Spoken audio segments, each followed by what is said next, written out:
since I have a father and I have a husband who is a father, and I love my Heavenly Father, it seems like it would be appropriate for me to share a few thoughts about fathers and about my gratitude for fathers.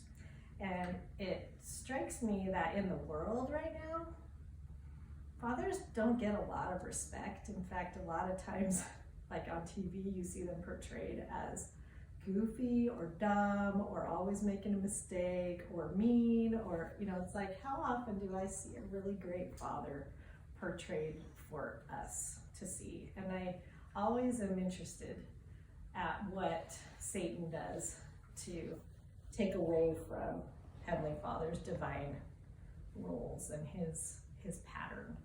And so I was actually thinking the same thing that Dad was. I was thinking about, what kind of a father is our Heavenly Father in his perfection, that he loves us so much. And I know that. I've always felt close to my Heavenly Father, and that I trust him, that he can see things that I don't see, and that he's patient with me even when I'm messing up, or even when I have a lesson and then I have to learn it again, and I have to learn it again, and I have to learn it again. That he does provide so many opportunities, and that his love is always constant for me, and so many more things. And I think about that, and I think that's a lot to measure up to for your dad, for my dad, and for you boys who will be dads someday.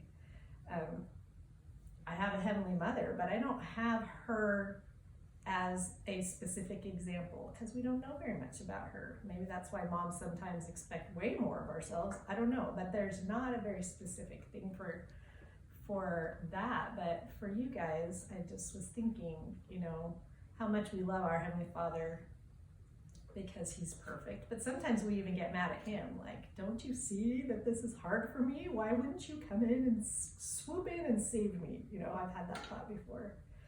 And that's not what a really loving father does. So I was thinking about my own dad, and the things that I admire so much about him was how hard he worked. He worked really, really hard for our family.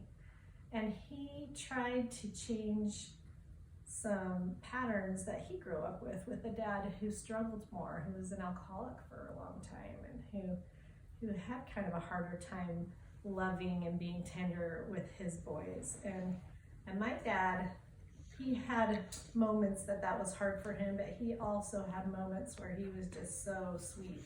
And one thing that I remember, he taught us a lot of things, and he was like me, where he was learning a lot of kind of kooky healing things that the world thought were strange.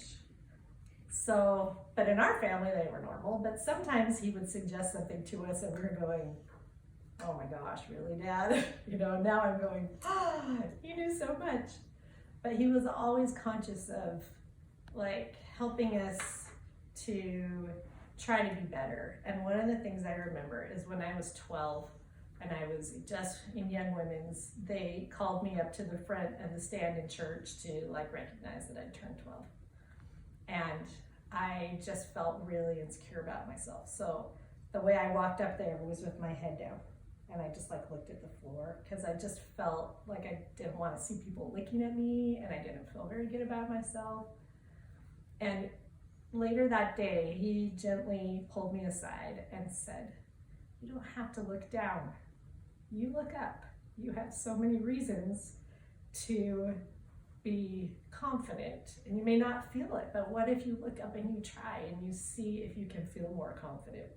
And I always remembered that. So even when I wanted to put my head down, I wouldn't. I would stand and I would act as if I was confident, and I did feel more that way. There were lots of little things that my dad did like that, and I feel bad that I didn't always listen to him. And he wasn't perfect. He really wasn't. And there were a lot of things that I know he regrets, but when I look back on it, I don't really remember those as much. I remember the good things, and I remember how much I love him. And I was just thinking about my sweet husband, your dad, and I know that he's not perfect, and I know you guys see a lot of the ways that he's not.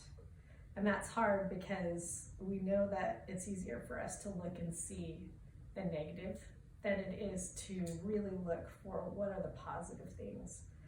But we also know that if we can look for the positive in each other, that helps us to like rise to the occasion when someone sees the best in me.